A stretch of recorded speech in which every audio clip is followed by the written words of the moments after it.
Hello everyone. So in today's session we'll discuss analysis and complexity of an algorithm.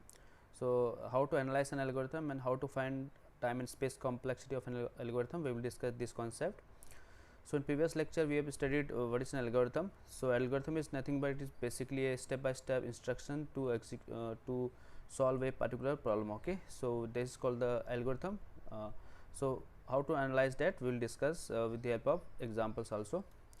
So what are the contents I will be covering in this session? So there will be analysis of algorithm, time and space complexity analysis, and finally we will discuss a concept called time space trade-off. Okay, so next is how to analyze an algorithm.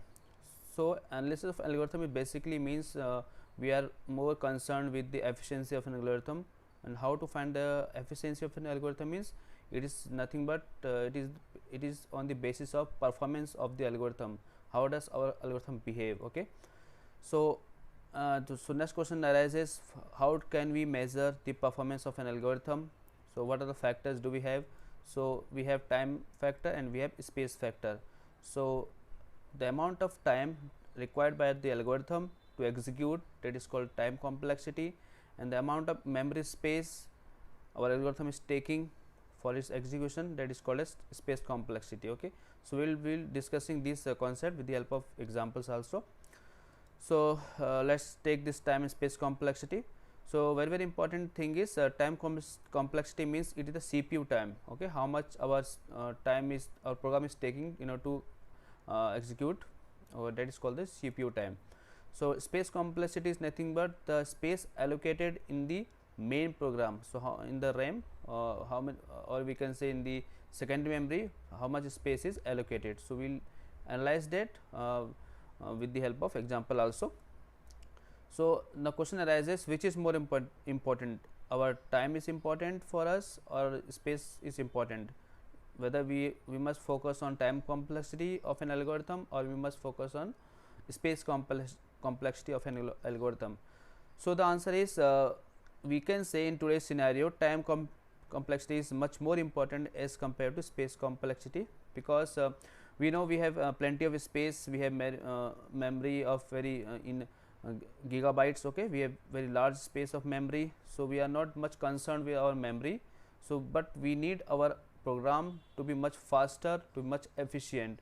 So we must design an algorithm that will result into a faster program that will execute much fastly, that will take very less time to execute. So we must design that an algorithm. So we are basically more concerned with the time complexity of an algorithm rather than the space complexity. So the next question arises, how do we calculate the time complexity? So how to find that time complexity of an algorithm? So here you can see there is a term called order of magnitude. So what is order of magnitude?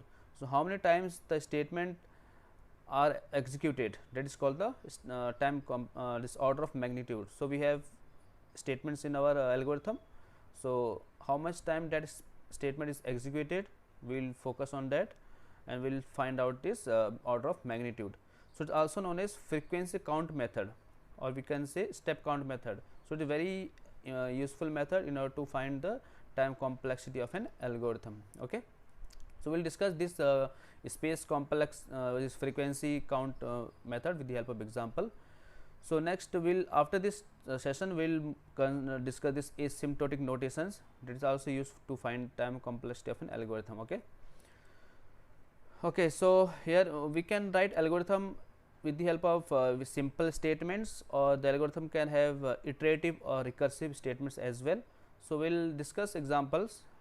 Okay, we have how to analyze algorithm which are having simple or iterative kind of statements. Okay, next so next very important we will discuss frequency count method that is used to find the time complexity of an algorithm.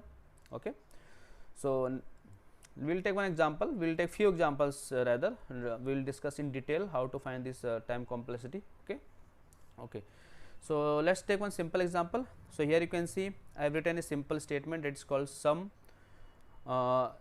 equal to a plus b. Okay, so sum equal to a plus b means we have a simple statement. Suppose so here you can say we have a assignment kind of statement. So it is simply a one line statement So it is not inside any for loop, it is not inside any loop. So it will take how much time means will take is frequency count, how much frequency count of this statement will be 1. Okay. So we said it is 1 means it is a constant type. So we represent constant with order of 1, that is called big O of 1. Okay. So the time complexity of this statement will be big O of 1, that is a single statement is there, so it is constant. Okay. Next we will use some looping also, then we will analyze this frequency count method in detail. Let us take one more example. So here you can see I have an example. So that is for loop, single for loop is there from 0 to that is up to I less than n. Okay. And we are incrementing I plus plus, and there is a statement called sum equal to a plus b. Okay. So here you can see how this we got the time complexity order of n means. So for every I, suppose initially I value will be 0, then this statement will execute, again I plus plus will be there, then I value become 1, again 1 is less than n. Suppose let us take the value of n is suppose you can take any value of n, let us take the n value suppose 4. Okay. Suppose n value is 4. So how many times this for loop will iterate means, how many times this for loop will execute means, initially I will be 0, so 0 less than 4, condition is true, I plus so it will statement will execute one time, next will be I plus plus, then I will become 1, 1 less than 4, again true, second time the statement will execute sum equal to a plus b, then I plus plus I becomes 2, 2 less than 4, again true, third this statement will execute, that is sum equal to a plus b, third time. So next we have I equal to 3, I plus plus I becomes 3, 3 less than 4, it is again true. So we again fourth time this sum is equal to a plus b will execute. So next in the iteration, next iteration is I plus plus, so I will become 4, 4 is less than 4, so condition will be false. Okay. So that means how many times the for loop will execute means, this for loop iteration is done up to this if n is equal to, suppose if I take let's write here, suppose we have taken the value of n, I have taken as suppose 4, let us check for 4. Okay. Now so how many times this for loop will execute means, this statement, so it will execute up to n plus 1, yes or no, it will execute up to n plus 1. So it will check for all the conditions, so it will become false when when I is not less than n. So what is the that case means 4, when I becomes 4, 4 less than 4, condition is false, so n plus 1. So 5 times this iteration this for loop has checked this condition, but how many times this statement inside statement for loop will executed, it is executed n times. Okay, 4 times. So for I equal to 0 1 time, for I equal to 1 second time, for I equal to 2 third time, for I equal to 3 fourth time. So 4 time this statements, that is sum is equal to a plus b is executed. Okay. So we can say when there is a statement like this in our algorithm, so we can directly analyze this with it will this for loop will execute for n plus 1 times. So the last iteration it will become false, but this is inside for loop will execute n times. So then add these two, so what is this, it will become 2n, so it will become 2n, n plus 1 it is become 2n plus 1. Okay. So it will become 2n plus 1. So here this plus 1 will we will don't take plus 1. Okay, we will neglect this constant term, constant this factor, and this multiply, this constant multiplier also we will neglect. So we will take only the this input function type, that is called n. So we can say the time complexity of this algorithm is order of n. Okay. So moving to the next, we have next. So we will take next example also, we will discuss this in detail also. So let us take one example over here. Okay. So here you can see, yeah, so this is the example. We are having a sum function, inside this sum function we are basically we are receiving an array. Okay. Here you can see we have an array and we are receiving n value from 0 to n, 0 to I less than n. We are simply adding that array index value with the sum and we are finally returning the sum. So this is a very simple this algorithm. Let's analyze this time complexity. Moreover, we will also discuss space complexity also, so that will be there for this example. Now, so let's start this. So how this is done means, how we can analyze this means, let's take the value of n as 3. Just for understanding, I am taking the value of n as 3, just a simple one, and value is 3. Okay. Now tell me, so how many times this statement will execute? So as discussed in the previous example also, this for loop will, since it is I less than n starting from 0, so it will iterate for n plus 1 times. Yes or no? This will iterate for n plus 1 times. Clear? Now this outer for loop is iterating for n plus 1 times, and this inside for loop, as discussed in previous example, that is example number 2 also. So this statement will execute up to n times. Okay, it is clear. So how this statement is executed. Now we have a written statement also. So remember, in algorithm, if you take this comment okay, or declaration of any variable, we don't consider that frequency count, we take it as a 0.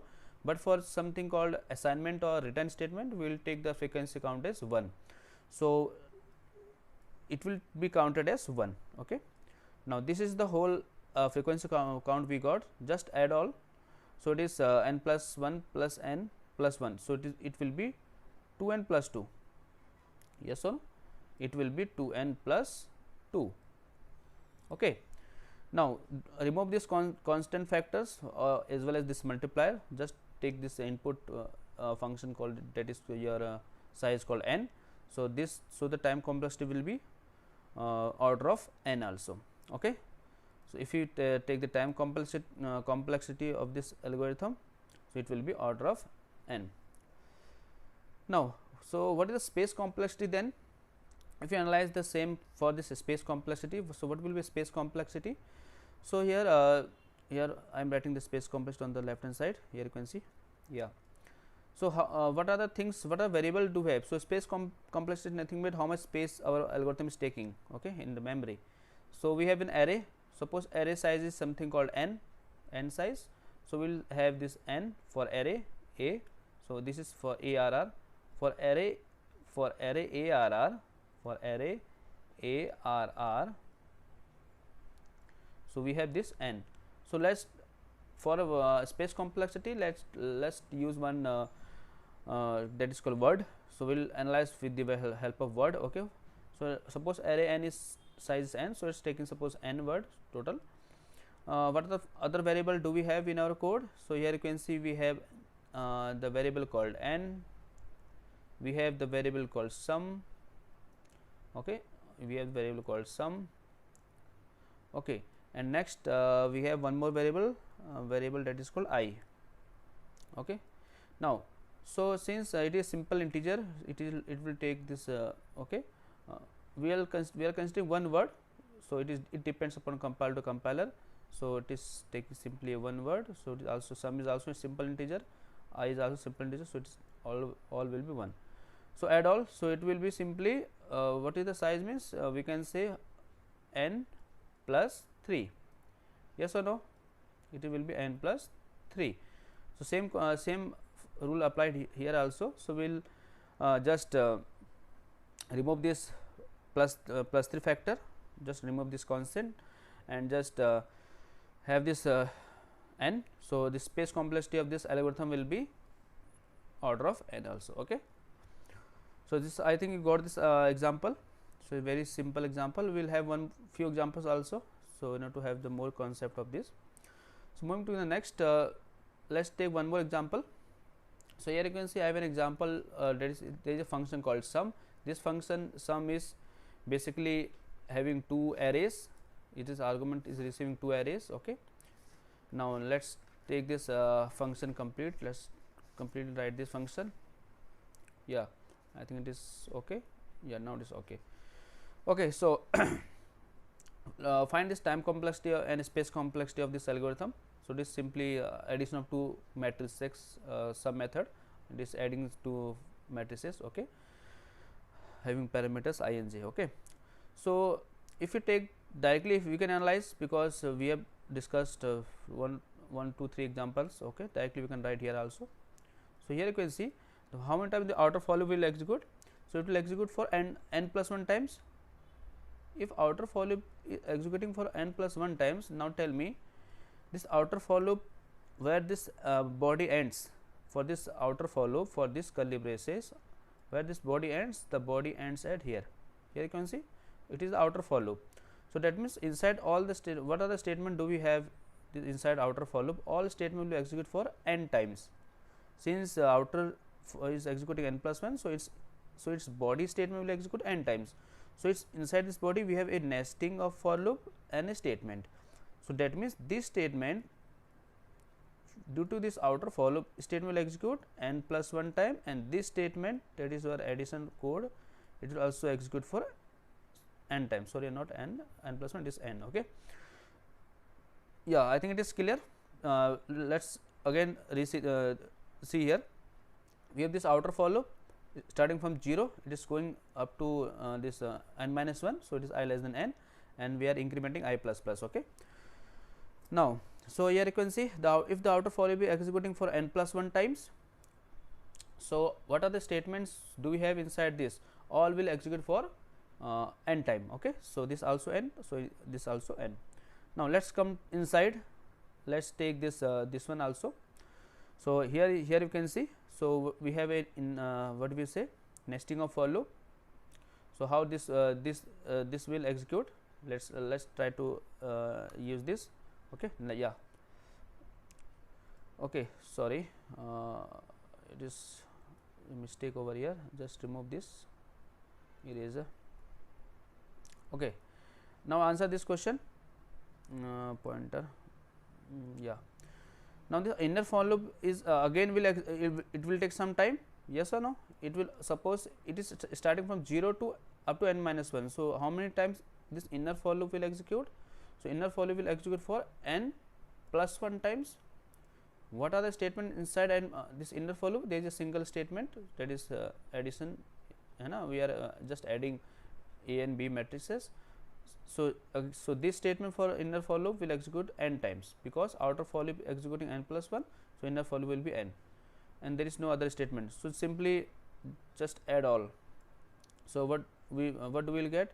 So, it is so what is the answer we have? So, just make a bracket just to have clarity, this n plus 1. Okay.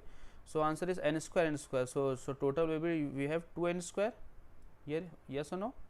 We have 2n square plus. Okay. Next is 2n square is done. Next we have n, and we have this n. So, we have total 2n,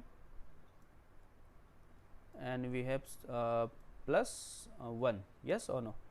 So, this is the total frequency count of this algorithm. Just remove, since just remember the highest exponent factor, this function, the highest exponent term will be considered for tightly upper bound. Okay.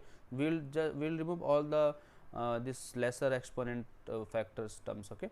So, here you can see we have n square, we have n. So, n square is more, is this 2 is having the highest exponent, okay, value. So, we will remove all this smaller one. So, this factor will be neglected. So, we will consider this, and this 2, this multiplier will also we will discard. So, answer will be n square. So, we can say the time complexity of this algorithm will be how much?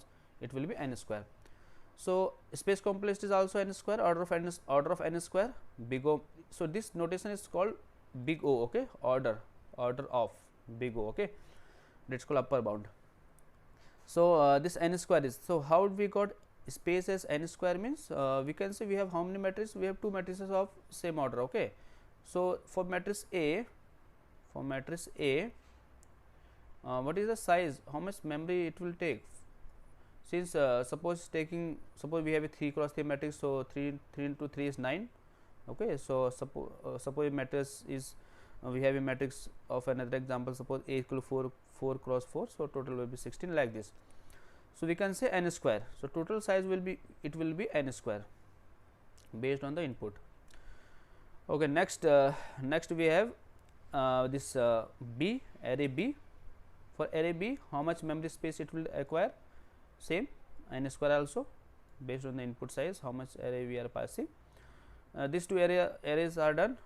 Next we have n, integer n, so it is simple integer, so it will take one word.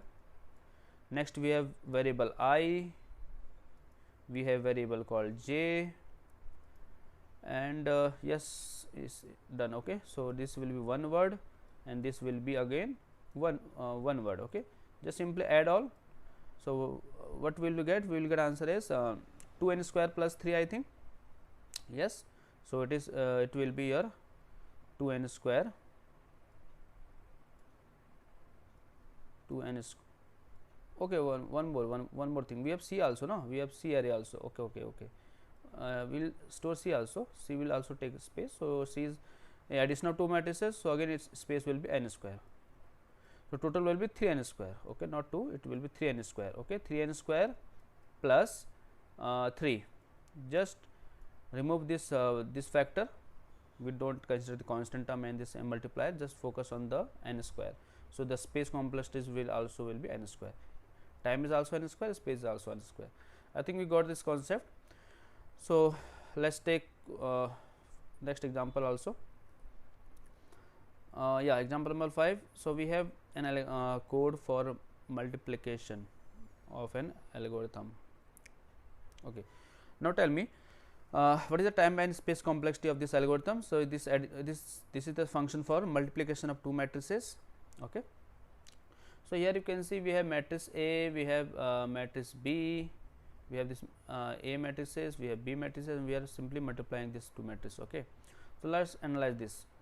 Okay, this outer for loop will execute for n plus 1 times, because we are starting from 0, we are going up to I less than n, so it will execute n plus 1 time. The same story follows here, just that we have discussed in the previous example. If outer for loop is n plus 1, so all the statement inside its outer for loop body will execute for n time. Okay, so that means this whole statement, all the statement, we have 4 statement, we have nesting of for loop, everything, everything will execute for n time for this outer for loop.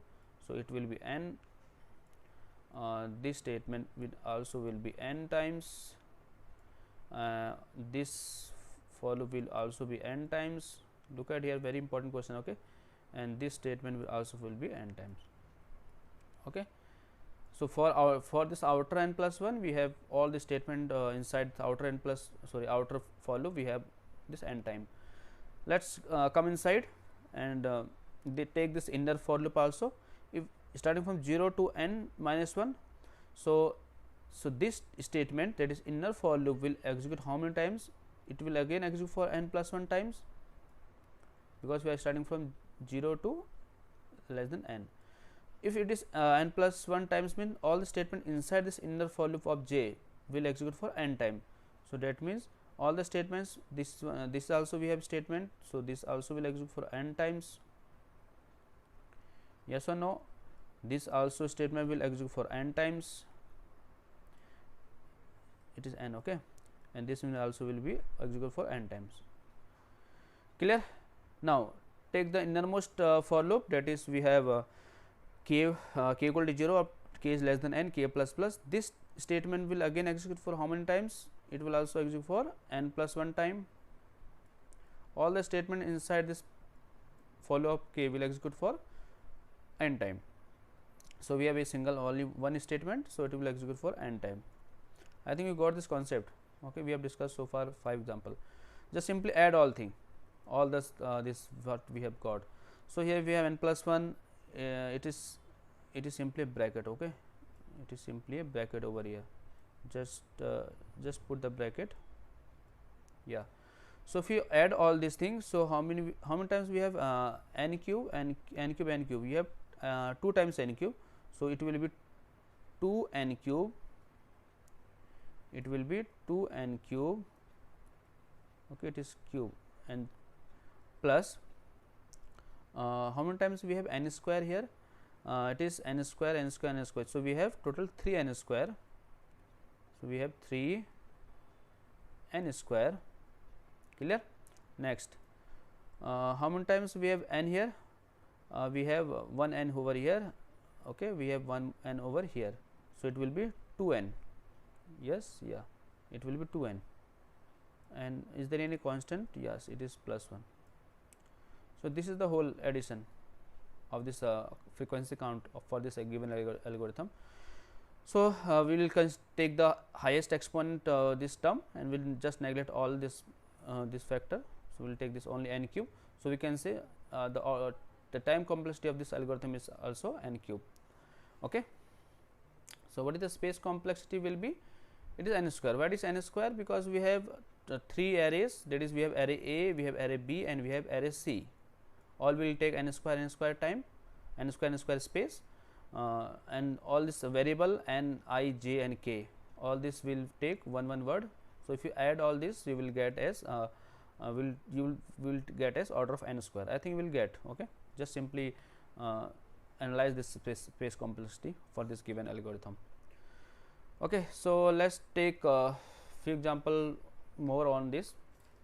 If we take this example, yeah, it was asked in GATE also. Okay, just try to answer. We have I variable, we have j, we have a while loop, and how many times, what is the time complexity of this function for fun fun. Okay, so here you can see how does this algorithm behaves. Let's analyze this, how it is executing, what type of series it is printing, or we can say what type of pattern it is following. Okay, for iteration. Now for I equal to 1, j equal to 1, whenever j is less than or equal to n, simply do this statement I plus plus, and we are j equal to j plus I, and we are printf da. Okay. Now so suppose j I am writing here. Okay, here we have j variable, and we have here I have I variable. Okay. Now suppose j is 1. So how many time if j is 1, condition is true. Suppose we will take very large value of n, so it is condition will be true. So what is the value of I? I is so if initially j is also 1 and is also 1. Okay, so both are 1, j is also 1, I is also 1. Okay. Now its condition is true, j is less than true, so it will be I plus plus, I becomes 2. So what is j? J equal to j plus I. Just simply add this 1 and this 2, add these 2, so it will be 3, and we are executing this statement. Next okay, next iteration condition is true for j, go inside while loop, so increment I first, so it will be 3, simply add 3 and 3, so it will be 6 over here. Next iteration I becomes, since 6 is less than n, let's take a very big value of n, so condition will be true, so I will be plus plus, simply add these 2, that is j equal to j plus I, so 6 plus 4 is 10, so j becomes 10. Next I becomes 5, so it will be a 15. So what type of series you are seeing here? Actually if you go so when this condition will become false, this condition will become false as soon as this j value reaches greater than n value. Yes or no? Until the value of j is less or equal to n, so condition will be true. As soon as it this j value reaches more than n, so that times this value will break. Okay. Now so what type of pattern you are seeing? So if you see this pattern, suppose we take this first 3 numbers, so 1 plus 2 plus 3, it is 6, you can say sum of number. If you take this j sorry I, this 4 value, so 1 plus 2 plus 3 plus 4, it is 10, so this j is 10. So we can say this j is nothing but is a sum of this sum of numbers which are we are having for the I. Yes or no? So let's make that, let's assume that after some k iteration, after some k times of while loop, after some k iteration of time of a while loop, we are reaching this condition called greater than n. So we are reaching this condition. So so how many, if the condition we are if we are having k times iteration, so what is the total sum we would have got here? Okay, so what will the total sum? So it is nothing but sum of k integers. Yes or no? sum of k integers, sum of k iteration value of I, sum of k integers. So what is sum of k integers we got? So what is sum of n n integers, n into n plus 1 by 2 for k. So sum of k integers will be your k into k plus 1 by 2, yes or no? It will be k, yes. So this value will be greater than n, then only it becomes false. Okay, just a minute, eraser, just remove this. Okay, so this will be greater than. So just if you simply solve this, it is k square and all value will be neglected. So it is n. Okay, so answer will be what we can say. What is the answer here? So here you can see, if you take the, if you solve this question, this equation, you will get the value of k as square root of, yes or no, square root of n. How we got square root of n? Because it will be k square. Suppose we are taking k square is equal to n, so this square will be moved to right hand side, so it will become square root. Okay, so we can say k equal to square root of n. That means so the time complexity of this algorithm will be order of big O of square root of n. Yes, so with the time complexity, it will be square root of n. Okay, I think you got this question. So yes, this is a very good question also. Let's take one more example. Let's analyze this. This also very good question. So in it, so far what are the follows we have discussed? We are having a incremental value of I, yes or no. Now in sometimes in questions you may get this type of for loop also, where we have multiply, we have I equal to I star 2. We are not having the incremental, we are having the multiply. Every time this I gets multiplied by 2. So how does this type of function will behave, or this type of for loop will behave? Okay, let's see this. So initially I is let's take this I value here. We have this I, yes. Okay, so I value is 1, from 1 up to it will be go up to n minus 1. Okay, so every time this I becomes multiplied by 2. So initially I is 1, condition is true. So we will execute this inside printf statement. We will execute this statement printf 1. Again I multiply by 2, I is multiplied by 2. Again condition is true. Again printf will execute. So like this, again multiply by 2. Again multiply by 2, like this. That means every time we are just simply multiplying by 2, yes or no. The I value gets multiplied by 2 every time. So this factor will become false when the I value is not less than n. Okay, so let's take n. So we are reaching up to n. So here you can say we are repeating 2 n times. We can say here we are repeating 2 n times. So how we can write? So this can be written as 2 power k. Let's take this after kth iteration, that is after the value will be 2 power k. We are reaching the value called n. Okay, so what is the, if you take the value of k here, so how you can solve this? So if you take k here, so answer will be here log of n, yes, and this 2 will be base. So log n base 2. So that means every time when you find a for loop having and multiply by this factor, simply you can check that it will have the complexity in the term of log n. Now remember, since we have here multiply by 2, that's why we got base 2. If you multiply by 3 here, we will get base 3. If you multiply by here 6, we will get base 6. Okay, so this is the important thing. So I think you got this concept of this. Next one thing is, sir, we have written log n. It will be, sir, seal value or it will be floor value, that we have to analyze. Okay, sometime the question may be asked here, it is seal value or here this floor value. Let's take for this, let's take one example. Okay, I am writing here. Let's take the value of n. Let's take, sorry, just remove this. Yeah, okay, so focus here. So let's take the value of n. Okay, we are taking the value of n as let's take as value of n as 8. Okay. Now tell me, if the value of n is 8, how many times this iteration will be done, how many times the for loop will execute, means initially the value of I will become, initially I value of I is 1, condition is true, I less than 1 less than 8, condition is true. So printf will execute, then I multiply by 2, so 2 is less than 8, condition is true, again multiply, 4 is less than 8, again condition is true, again multiply 8, okay, 8 is not less than 8, है this, so that means here it will fail. So how many times we are actually executing this, we are executing it, we are having the 3 times. Okay. So log 8 base 2 is also 3, here you can see log 8 base 2 is also 3. Let's take one more example just to understand this. Let's take the value of n is let's take 10.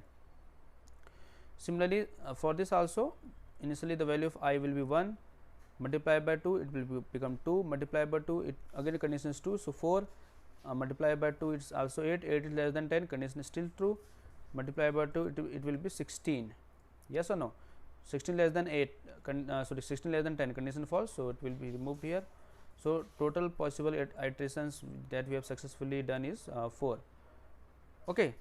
So that means if you take the log of any value, we are actually getting the float value, we are not getting the integer value, yes or no.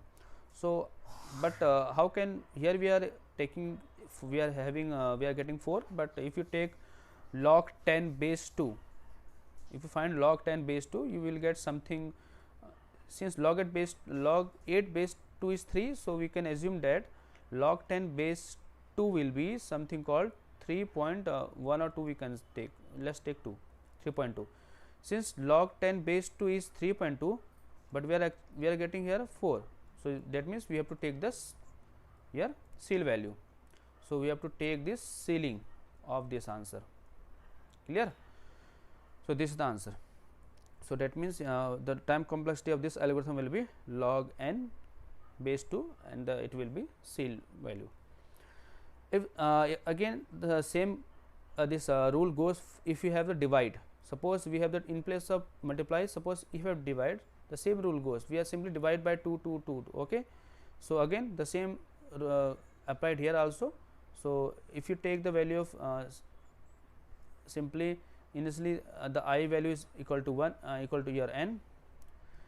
So every time this I is greater or equal to 1, it will be true, and we are moving inside the for loop, and we are dividing it by 2. So that means it will divide by 2, next iteration again it will divide by 2, so we can write it n divided by 2 square, yes or no, again it will be divided by 2, so it will be, you can say, n divided by 2 cube. So how many times this will iterate, when this condition is true, it will be true, when this condition is false, when it will false when I is less than 1, when I is less than 1, its condition will be false. Okay. So we can write it as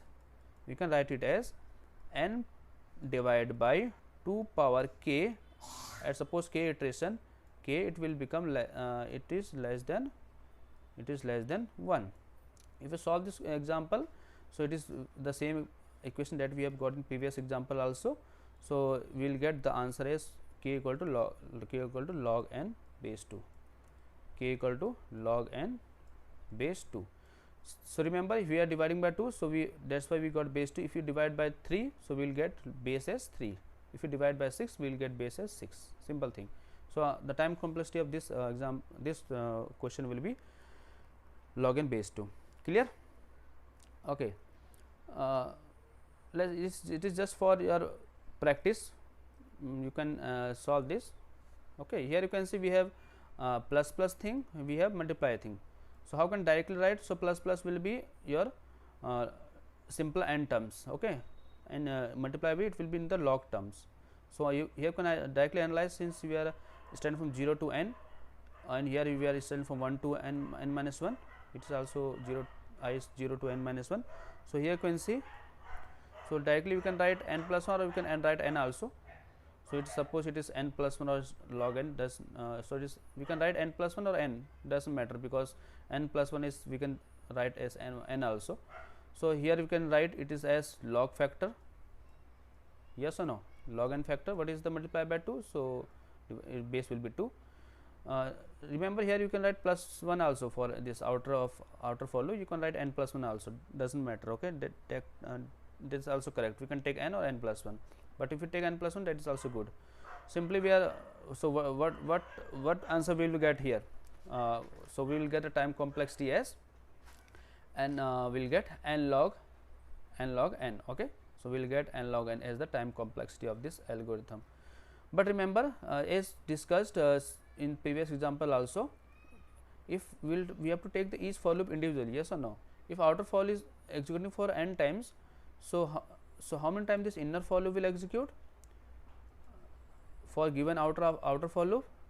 So the inner for loop will execute for, suppose if you take n plus 1, let's take it n plus 1. If you take n plus 1, the inner for loop will execute n times, yes or no? This statement will also execute for n times. Clear? Now, since we have this inner for loop, it will since it will execute for log n times, that means the inner statement will also execute for log n times. That is the actual statement we have, log n base 2 times. If we add all these factors, so we will get 2n log n base 2, 2n log n base 2. Okay, plus we will get n plus 1. So we will take the highest factor 1. So we have this log n log n base 2 is the answer. So for this question, the time complexity will be order of n log n. Okay. Okay, so let's take the last example. So this is also very good question. It is a mix of all these type questions. So here you can see we have 3 for loops I, j and k. Here we can see I is from 1 to n, it will go up to n. J is dependent on I for okay, we have two this dependent for loop I and j, but k is independent. Okay, it is independent of all. So if you analyze this question, just try to solve this by yourself. Okay, just I am giving you the one direct concept that will help to solve you this type of question gate also. See, it is simple I plus plus I j plus plus k plus plus. So remember, so there will be no log term factor over here. So it is simply I 1 to n. So we can directly, I am just writing directly. Okay, so you can solve this question. You can just unroll this for dependent for loops I and j. Just unroll it for every I. Check how many times j is executing and check for k also. So we will get a pattern. Okay, you will, and you can solve this.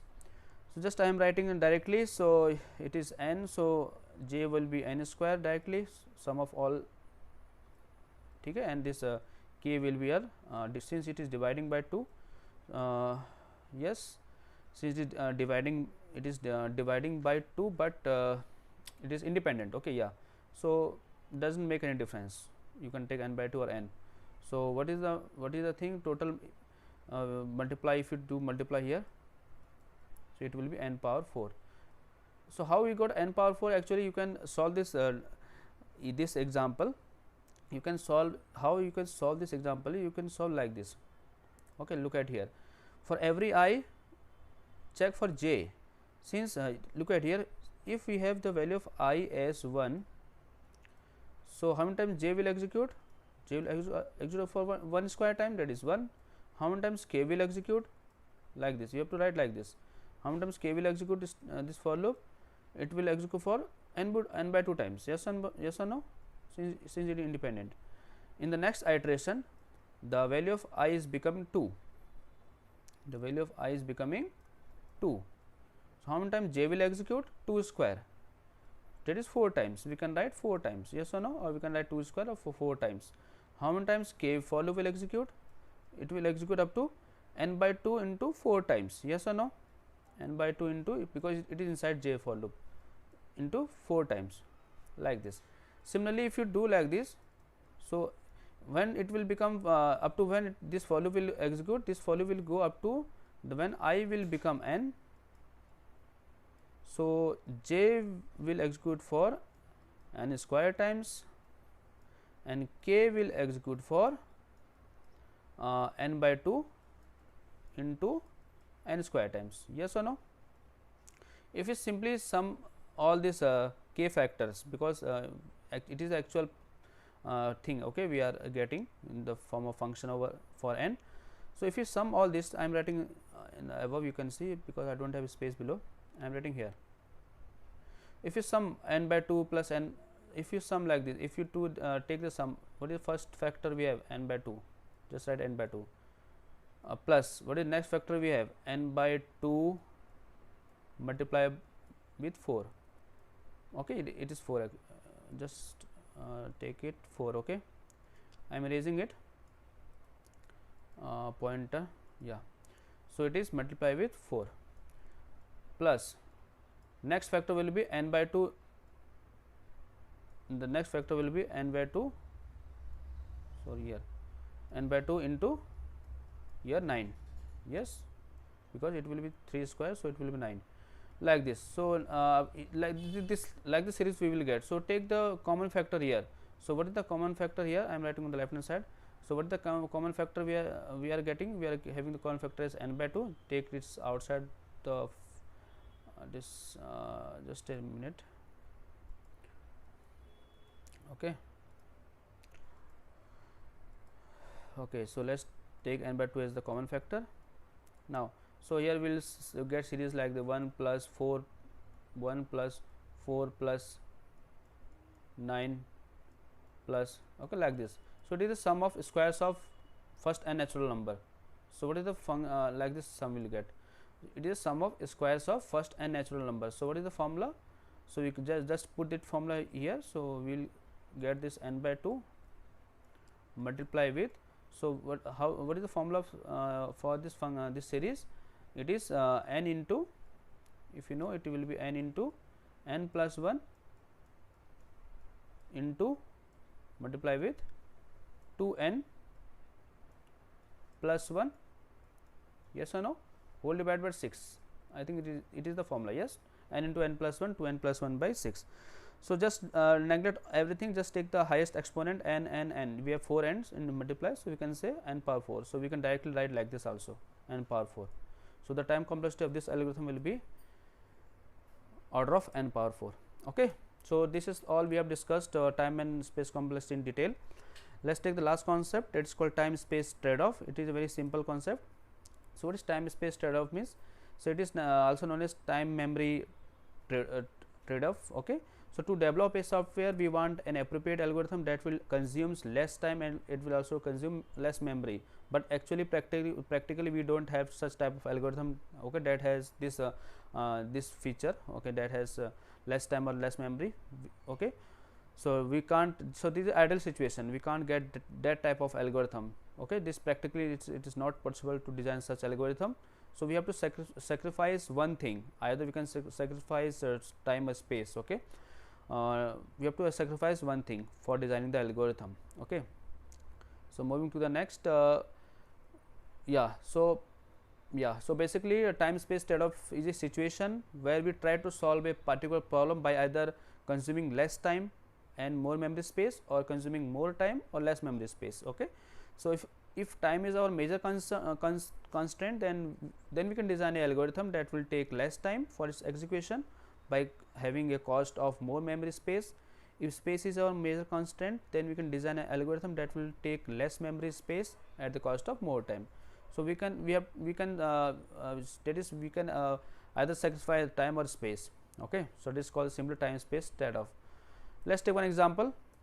So example is so here you can see a time space trade off can be applied to a problem of data storage. Okay. So if the data is stored uncompressed, so suppose we are not compressing the data, so that means it will take more memory space, yes or no? Since the data is not compressed, so it is very large, so it will take more memory space, and in order to process and in order to use that data, it will take less time. Now suppose we are compressing the data, we are using some compression algorithm, we are compressing the data. If you compress the data, it will take less memory space, but it will take more time for processing, because in order to process we need to decompress that data. So processing will take more time. So this is the example of time space trade off, where we have to sacrifice one thing, either time or space. So this is called time space trade off. Okay, thank you so much.